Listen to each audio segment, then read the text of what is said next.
Today we are here to celebrate Mahashivaratri. It's a very great privilege for all of us to understand about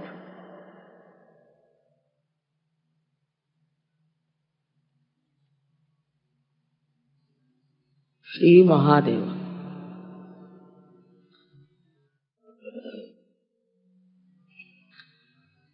Unless and until you have got your self-realization, you cannot understand what is the great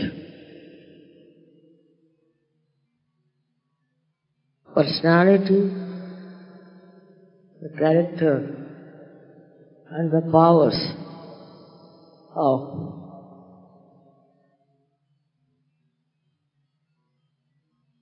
Sri Mahadeva.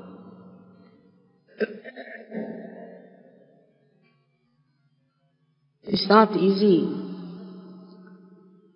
to conceive, also to reach the depth of his greatness unless and until we are humble. We have to be very humble to reach at the lotus feet of Sri Mahadeva.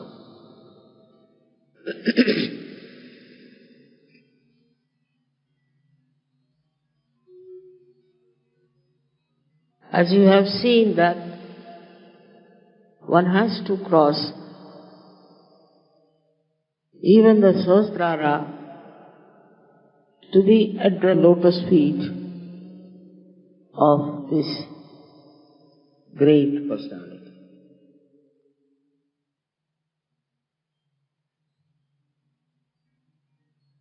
He is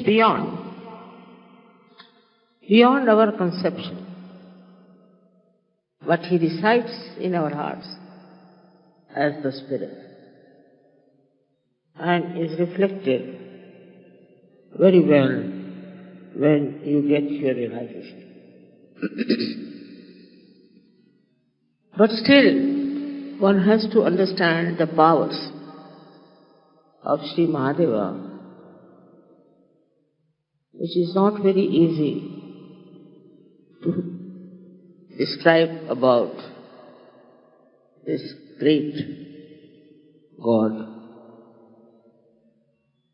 in little words. The first power he himself has, that he is a very forgiving God. He forgives. He forgives us so many of our sins, so many of our destructive activities, our horrible mind which tries to create problems for everyone. Up to a point. But he has the greatest power to destroy. His destruction comes so suddenly because he rules all the elements. All the elements he rules. He rules the Mother Earth and he rules all other elements. Through their causal, he rules and he can destroy everything that he wants to if he finds there is problem.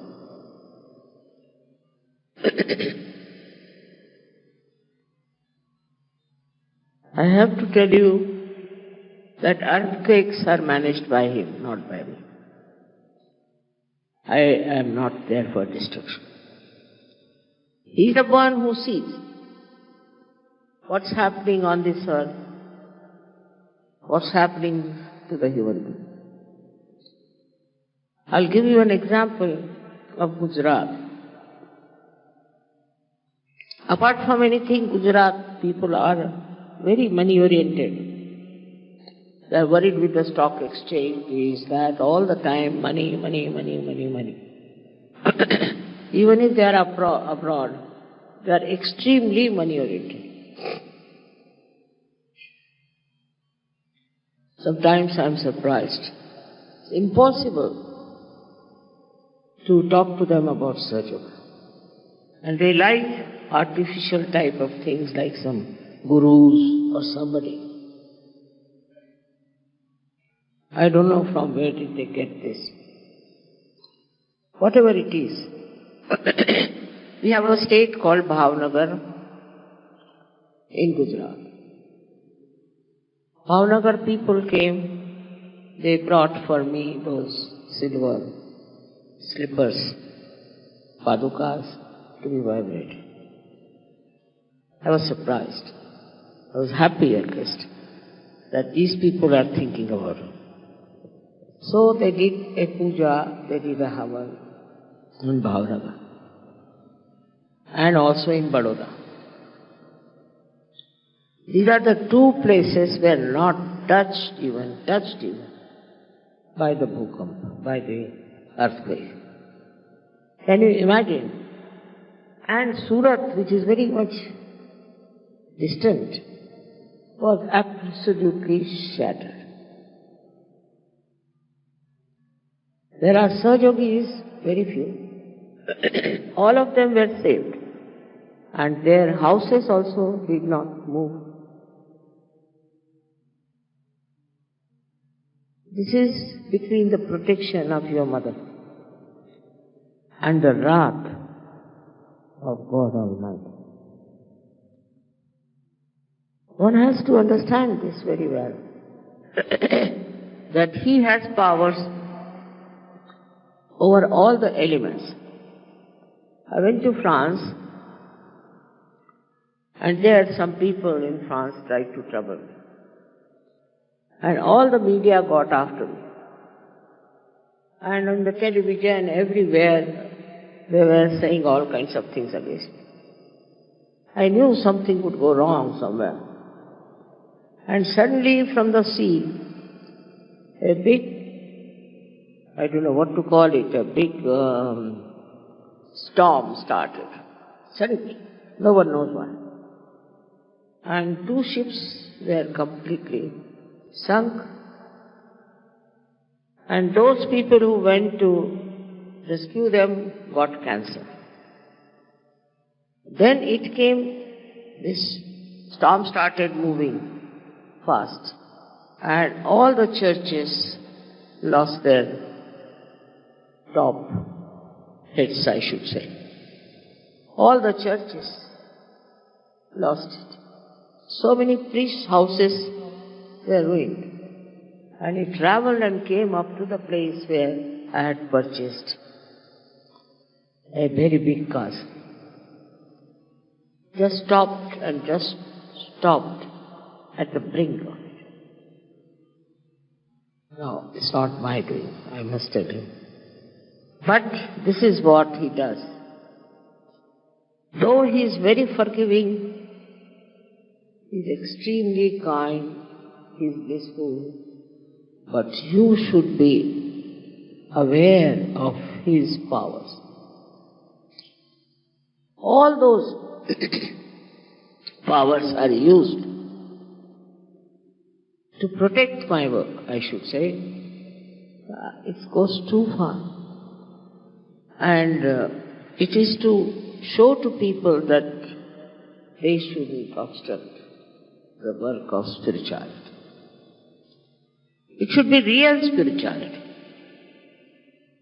It should not be somebody like a false guru coming up and showing some magic or talking something about some far-fetched things. But the real spirituality, if you have,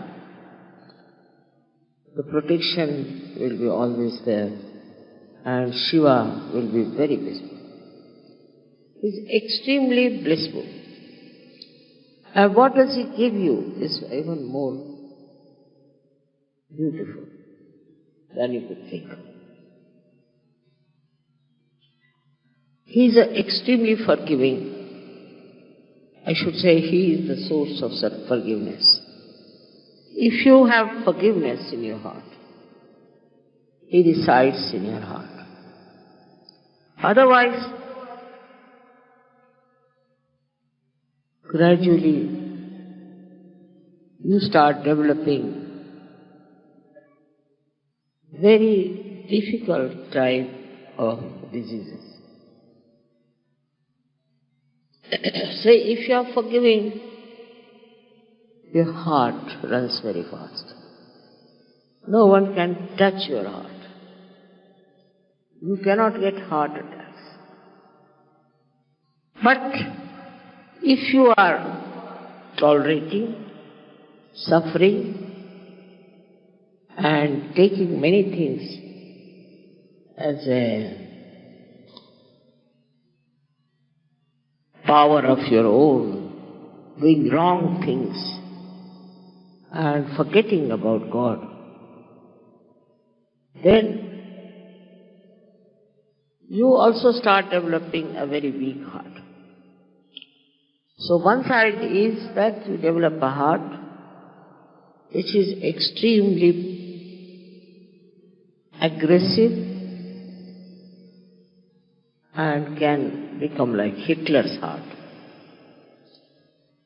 Under any kind of pretensions, if you start torturing someone, your heart becomes solid, and then you can get a tremendous, massive heart attack and all the troubles from. This is inevitable.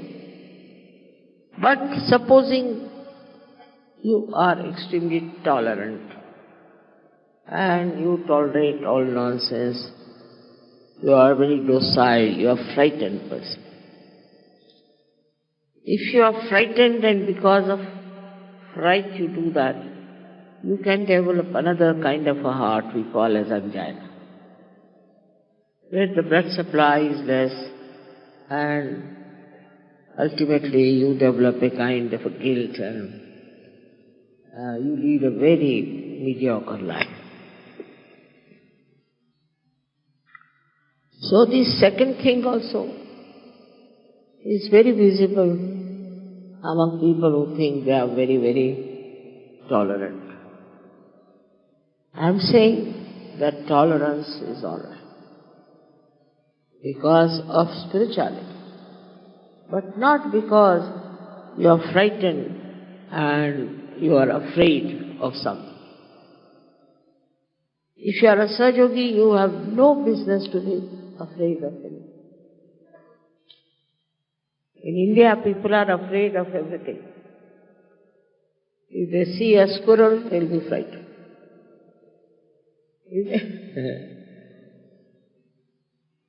If they see a lizard, finished.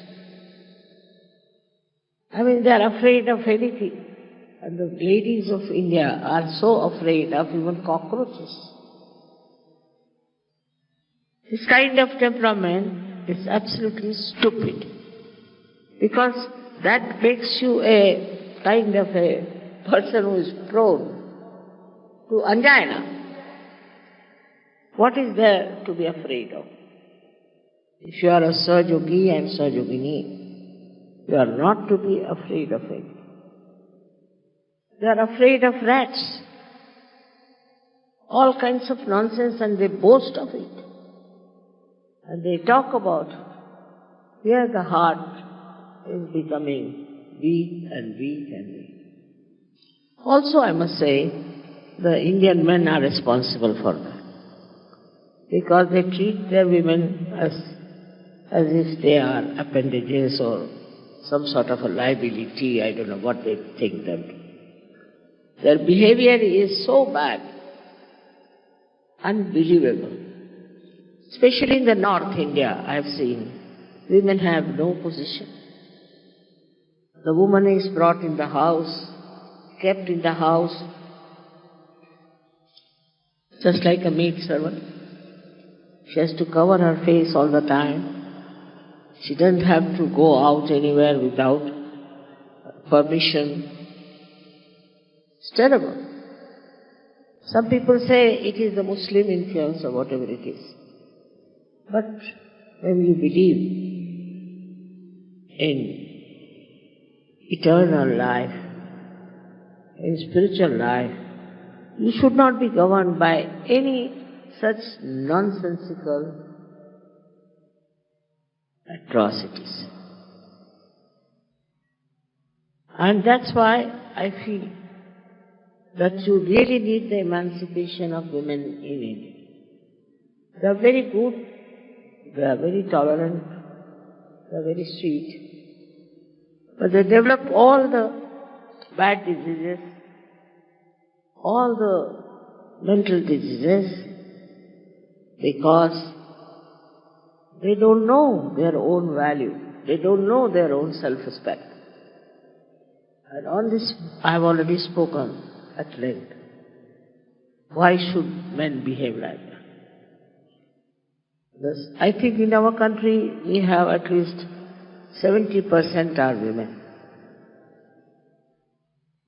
And the 70% people's energy is wasted in the North India. I don't know what they think of themselves. And then they are punished. All such countries can never prosper, because women are the Lakshmis. But they have to be Lakshmis also. They have to behave like Lakshmis. But some of them come up like this that you are shocked. How can they be women? They look like devils. So it's such an imbalance in the society, which is punished again by Sri Mahadev. He is very kind and he looks after the people who are suffering. And he tries to punish people who make them so. It is his quality to help by destroying people who are aggressive. He doesn't talk of Kundalini. He doesn't talk of self-realization. He just punishes them nicely in such a bad way that is shocking. And he relieves sometimes people like, I've seen many women who live like this, suffer so much. They die much earlier than their age. All this, one has to see in the right perspective. He's there to protect, of course, but more to destroy. He protects all kinds of animals, all birds, all the nature he protects. He's the one who brings all the joy of spirituality. But if you try to become aggressive, then he is the one who will destroy. Sometimes he gives more long rope to hand. And so people think we are all right, they satisfy themselves. On the contrary, in the West I find the women are ruling the men more than the men. Very surprising. I don't know how they have handled the situation. But they are ruling all the time. And the men have to be under their thumb. I don't know how they have managed it. But they do it. They are not humble. They don't love. And they will go on divorcing their husbands all the time. They do not love. They don't know what is love is. But also, I've seen men don't understand what love is in India. They don't know how to love their wives, which is a life partner. how to respect. They don't understand. Then comes a great wrath. And this wrath works in so many ways, in creating horrible diseases and in creating problems and problems for such men.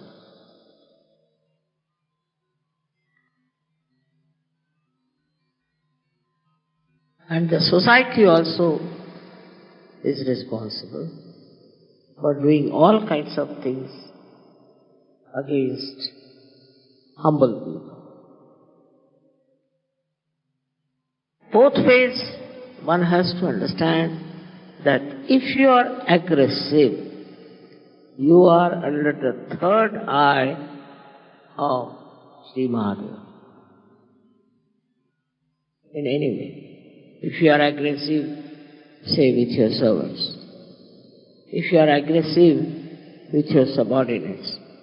If you are aggressive with your children.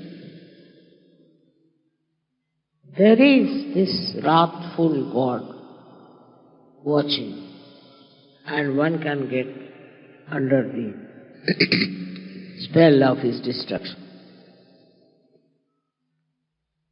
But he gives us the great heights of humanity. He makes human beings extremely beautiful, very noble. And he wants that people should love each other. There should be pure love among human beings. And also, he makes you very delicately behaving towards other people. Very sweetly behaving towards others. If you don't have that, then you are going in the wrong direction. But his greatest thing is that he gives you the height and the depth. If you are worshipping him, then you develop such heights that you see the whole world as a witness. He sees the whole world as a Sakshi Sarupa, as a witness. And so, he is the knowledge. He is the pure knowledge. You may get your realization, all right? You might feel cool breeze in your hands, all right? But, do you have the knowledge? I have to tell you. What finger means what hand means what is vibrations, I have to tell you. He is that knowledge. He is the pure knowledge, complete knowledge of the highest level. So he is the source of knowledge. Those people who are not humble cannot get that knowledge. Those people who are arrogant and who do not handle others delicately, sweetly, beautifully, are not blessed by him. They cannot achieve anything in life. What do we have to achieve? Not your position, not your wealth, not all these outward things, but you have to achieve a loving heart. Heart with which you can love. If there is Shiva in your heart, you will love everyone in a very beautiful manner. There won't be any nonsensical ideas about love. Just pure love for all the people. With the blessing, then all your harshness goes away. For example, if you have a little power,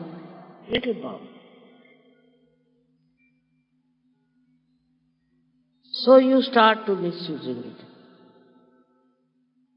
Look at Shiva. He has so many powers. If he starts misusing, there won't be even a blade of grass left on this earth. How much we are sinful, selfish, you know that. But still he gives you a chance. So let's see, they might improve. And he is extremely generous, extremely generous. He is very forgiving and also extremely generous. Now supposing there are people who are living in a desert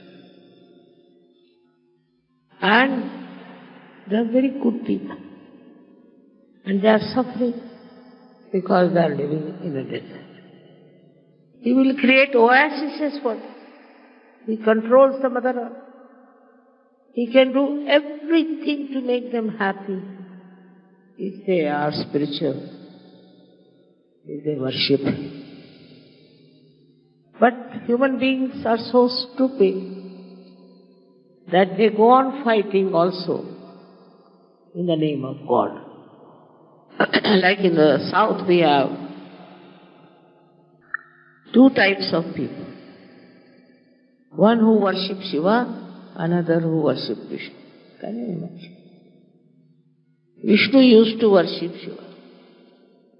Nobody is higher, nobody is lower. It's so important. Everything is so important. But they used to fight on this point. If they are worshipping Shiva or they are worshipping Vishnu, and nowhere near the reality they were. They did not what was the reality. Nothing. Just fighting, fighting, fighting. In the name of God, those who fight, Shiva comes on them and his trident hits them. You are not to fight in the name of God, but you have to love and understand. So this fighting in the name of God is a nonsense. Not only that, but it's very, very dangerous. All such people who will do that will be destroyed. It is self-destructive. Such people will be destroyed completely. So, you should understand that in the name of God you have to love. You have to understand. You need not tolerate nonsense, it's different. But you have to love people. Spread your love. Gradually this love can go all over the world. And then the vision of mine I can see working out. But if there's fighting, there's hatred, there's all kind of aggressiveness, these are all against Shiva, and such people will be destroyed. What will I do with them? What can I do if they are destroyed? If they are very money-oriented, materialistic people, they are not loving them. They love you only for money. All such people will be destroyed. No. One should be not only humble, but should be extremely loving. To get the blessings of Shiva, you have to be extremely loving. Such people may not be very cunning, clever, may be very innocent. Must be. Because when you love somebody, you want to help that person.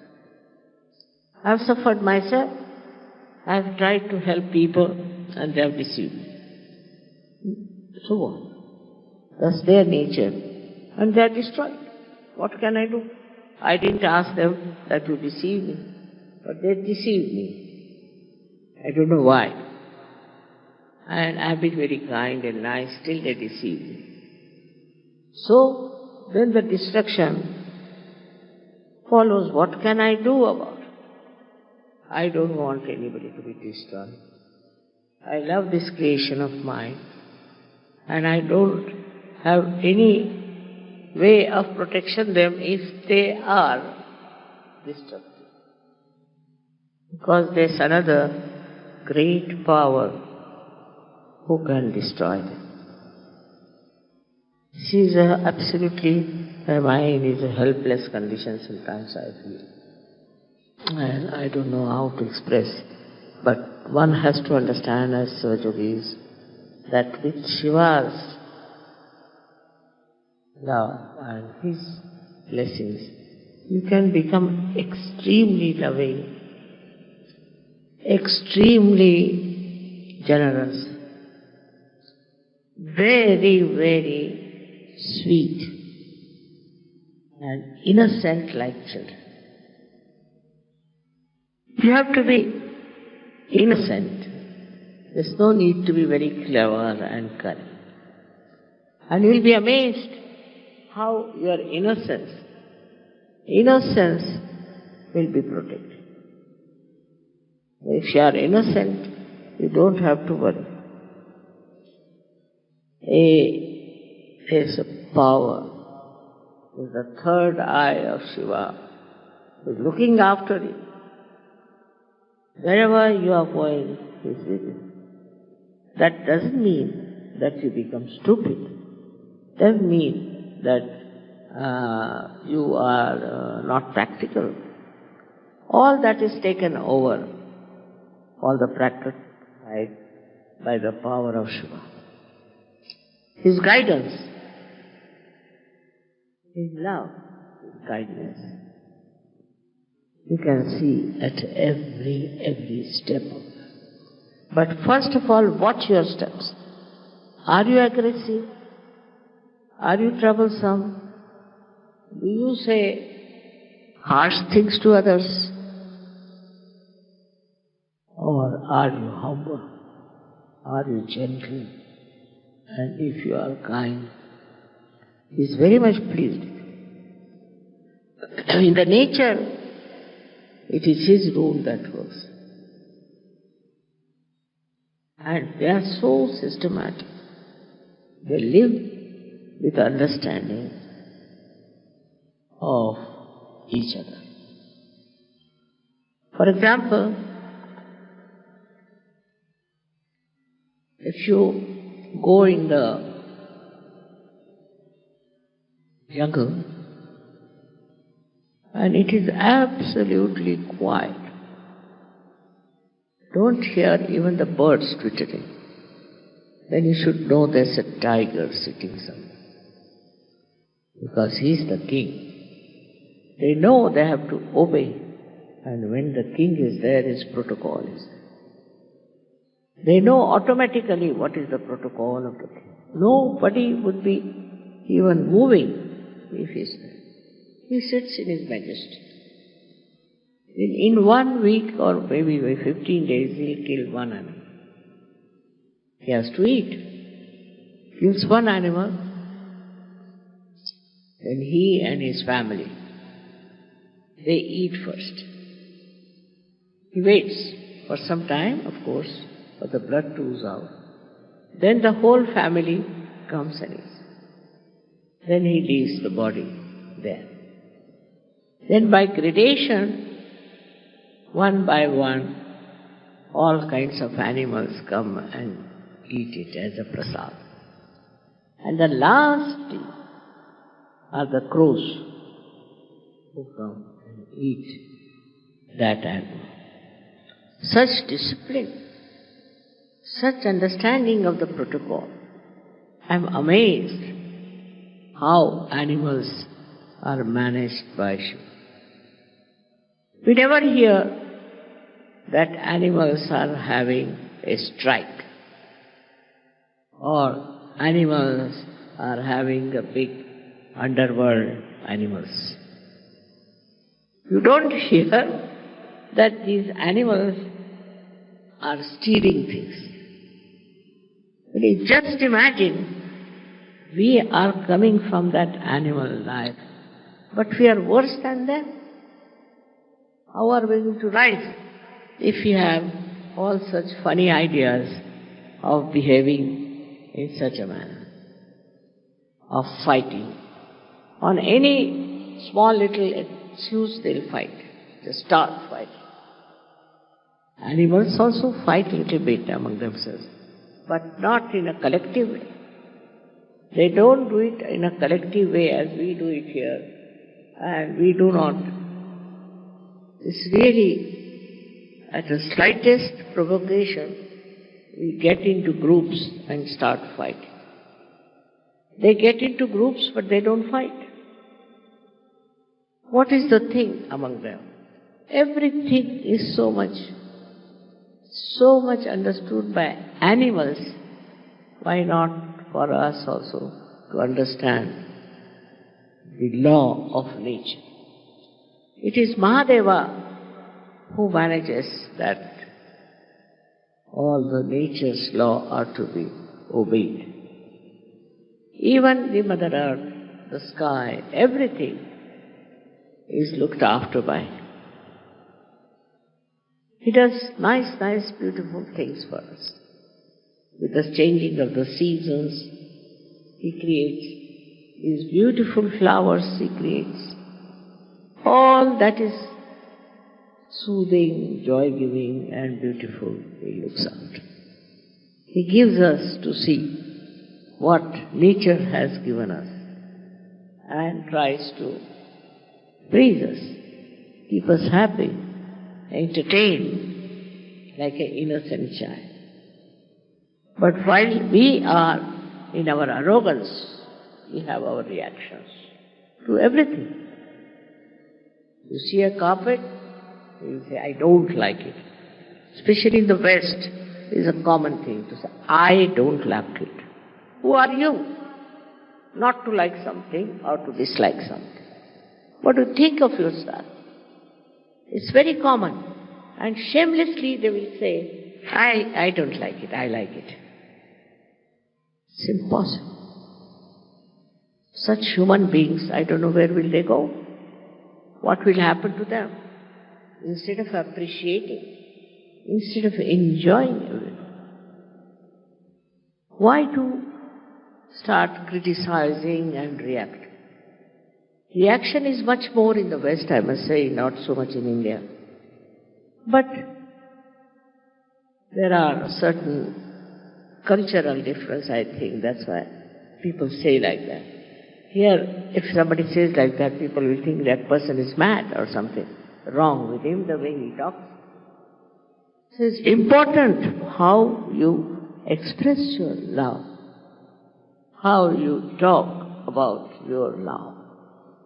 Start it with your wife to begin with, and then you can move towards your children and other people. We are so stupid sometimes that we love the whole world but we can't love our wives. It's a speciality. In India that's very true. But also in the West I've seen people love their wives because of fear. Fear of divorce maybe, I don't know. Love should have no fear. It should have just free love. Without any fear, without any aggression. Enjoy that pure love. And that is what is missing in the human beings today as it is. When the day will come when human beings will be understanding the beauty of love, then from the heavens there will be flowers pouring on us. It would be such a tremendous day when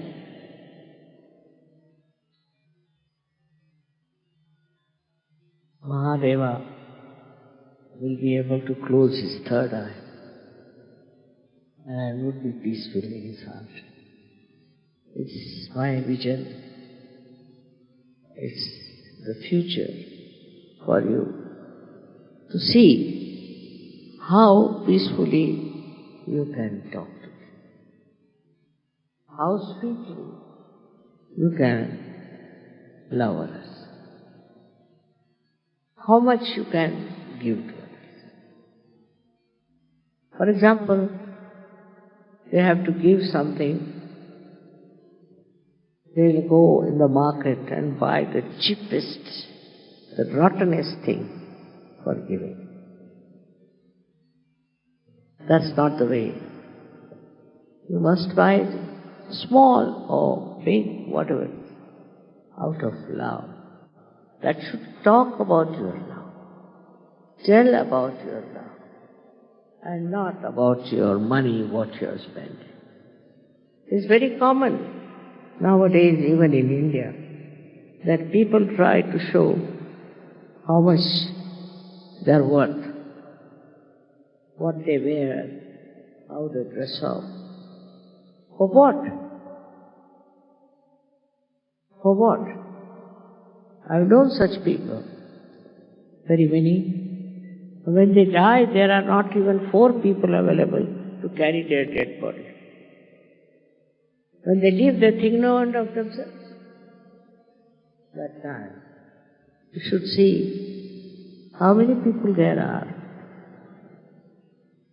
to love that person, to care for that person. Maybe it is his upbringing, maybe that he had never known love. Anything you may blame. But for a Sahaja-yogi, it is important to learn that love is your life. Love is spirituality. And love without expectations to do something. Some people are, I know, very good at helping poor people, this, that. But behind that is the power that they think, oh, we are great, we are doing this work, that work, just to satisfy their power, not their love. So when you are working,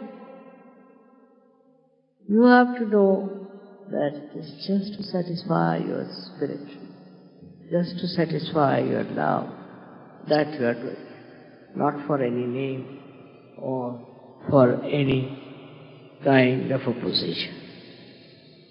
If you have that kind of detached love, virakta is the word, then nobody has to certify you. You have it and you are enjoying it. It is unfortunate I have to speak in English language.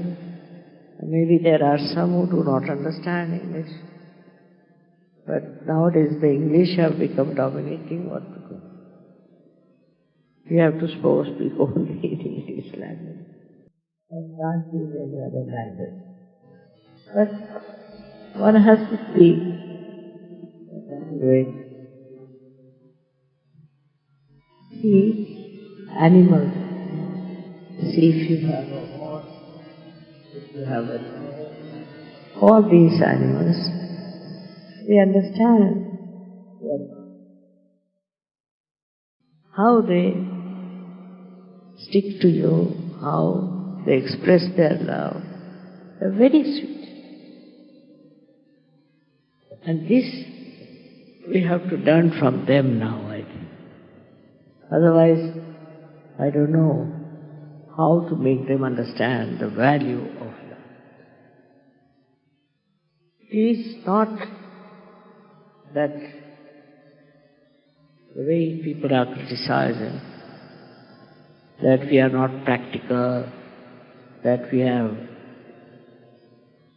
not achieved much money or power or something. That's not important. Because there are many like that selling in the market. But we are different. We are the jewels of humanity. And we have to be like that, shining. cutting out all the wrong things in us, as a diamond is cut, to look something very, very great. My only, if I have any desire, is that try to follow the qualities of Sri Mahadeva. How great he is, how detached he is. Detached, absolutely detached. He lives with bones and things like that. He's not bothered about where he lives, what he lives with, what he has, nothing. So detached. We should be detached like that. At the same time, we should be very loving like him. Extremely loving. How his heart is full of love for us. How he looks after us. I'm warning you because I know you all love me very much. But you should also love each other. You should have a loving heart and have satisfaction in loving others. If you could develop that, your height will grow, your depth in Sajava will. It's all right. The goddess gives you the Shraddha, all right. But the depth in Shraddha, in Sanskrit or in Hindi and Marathi, I don't know what you call, but in Marathi they call it dhyas. Just deep into that love, drenched into that love, enjoying that love, then you don't want anything. What do you want? You got everything. So what do you want now? Just like the greatness of Sri Mahadeva is so great that he is detached. What does he want? I mean, nothing is greater than him. Nothing is more important than him. Then what does he want? He doesn't want it. That's why he is detached. This detachment you have to develop. But at the same time, he is the Lord of all the arts, of the music, of the rhythm. The other day, you saw these boys were playing the rhythm. The whole rhythm of everything he gives. The rhythmic life that we have, we are not yet aware of it. See, a child is born exactly after 9 months, so many days. Who keeps this rhythm? Then we get, say, certain flowers at such and such time. Then we get in the nature all kinds of these seasons. Who keeps the rhythm? He's the one who is nothing but rhythm. And that rhythm is kept in the nature, in everything there's a rhythm. And a rhythmic person is the one who has a very large heart, like an ocean. You get just that rhythm disturbed immediately if you find somebody is being very cruel, very bad around. But in a smooth, beautiful, peaceful lake, there is no ripple at all. It's just love.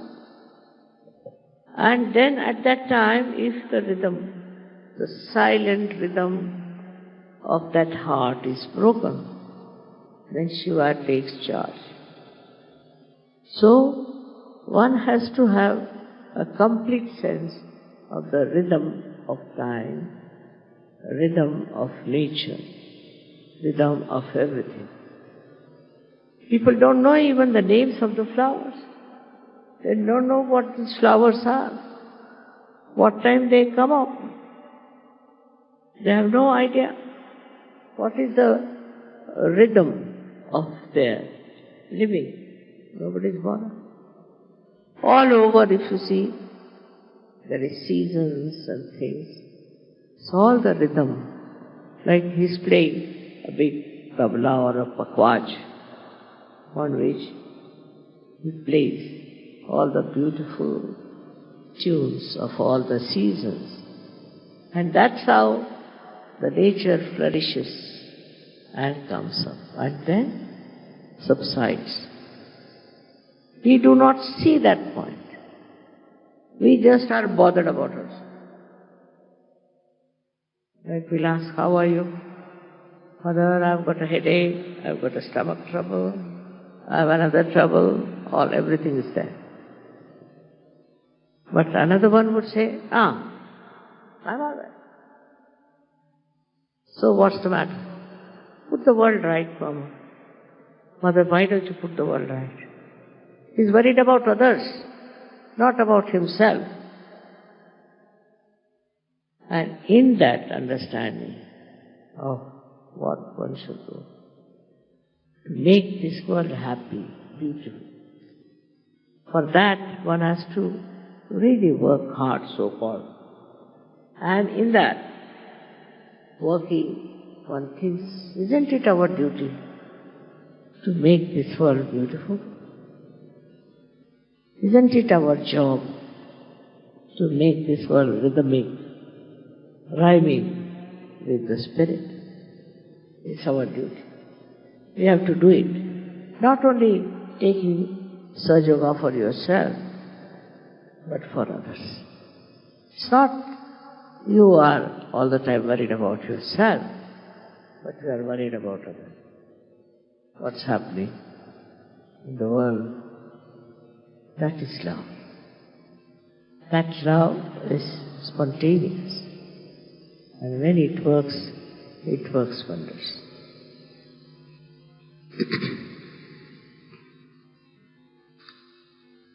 So this is a beautiful evening where we are worshipping such a great source of our ascent. And I hope you people will understand how far are you with that force, how much are you drenched in that force, in that rhythm of Shiva, who in his rhythmic way gives you vibrations. Vibrations flow in a wavy way, and that wave should engulf you completely, and you should be lost in that. Your I-ness should be dissolved in that. This is I bless you. Thank you.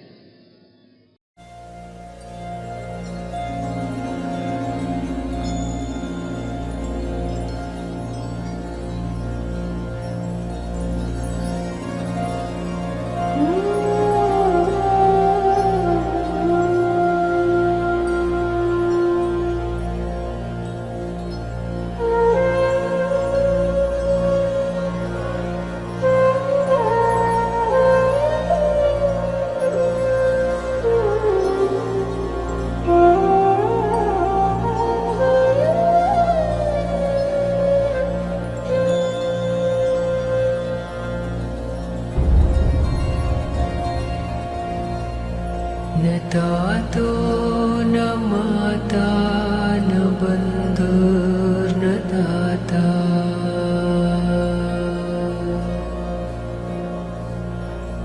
न पुत्रो न पुत्री न भृत्यो